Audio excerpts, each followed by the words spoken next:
দেখবেন এক শ্রেণীর মানুষ আছে আমাদের সমাজে, এদের মুখের কথা এটা যে আমি পিছনে কিছু বলতে পারি না, আমি সামনাসামনি বলে দিই। বলেই 5 জন ব্যক্তির সামনে একজন আল্লাহর বান্দাকে সে অপরাধী, সে কিন্তু অপরাধী, অপরাধ করেছে, কিন্তু আল্লাহ সুবহানাহু ওয়া তাআলা বলেছেন আপনি তার সামনাসামনি অপমান করতে পারবেন না।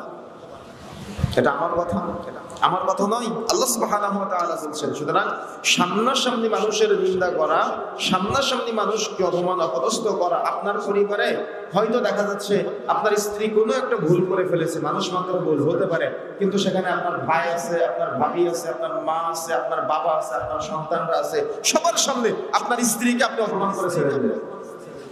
বুঝেন না মনে হয়?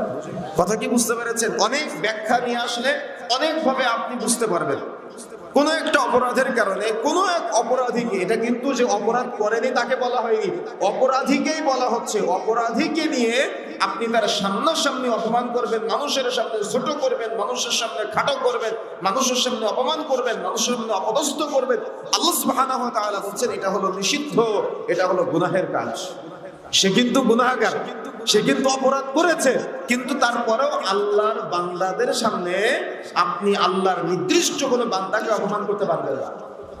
আপনার মন চাইবে, আমার মন চাইবে, আমার খুব ইচ্ছা হবে যে আমি তাকে কিছু বলি, কিন্তু আল্লাহ সুবহানাহু ওয়া তাআলা বলছেন সামনে নিন্দা করা অপরাধ। সামনে নিন্দা করা কি? অপরাধ। সুতরাং আমাকে আপনাকে সতর্ক থাকতে হবে, কখনো যদি বলার জন্য মুখ চুলকাই আটকে রাখতে হবে, চেষ্টা করতে হবে। এটা জিহাদ, নিজের সাথে নিজে জিহাদ করা। কথা কি বুঝতে পেরেছেন? নিজের সাথে নিজে কি করা?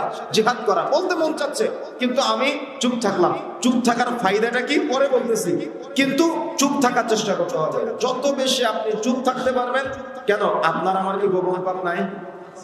আপনার আমার কি এমন পাপ নেই যে 2-1 জন জানে? আছে না এমনটা? এমন পাপ করেছে 2-1 জন জানে, কিন্তু সে যদি প্রকাশ করে দেয় কি হবে? সে যদি প্রকাশ করে দেয় কি হবে? কিন্তু আমি তো অন্যেরটা প্রকাশ করা নিয়ে খুব ব্যস্ত, আমি তো অন্যেরটা উদ্ঘাটন করা নিয়ে খুব ব্যস্ত, অন্যকে সামনাসামনি নিন্দা করা নিয়ে আমি খুব ব্যস্ত। আল্লাহ সুবহানাহু ওয়া তাআলা বলছেন এটা হলো অপরাধীদের মধ্যে সে হলো প্রথম অপরাধী।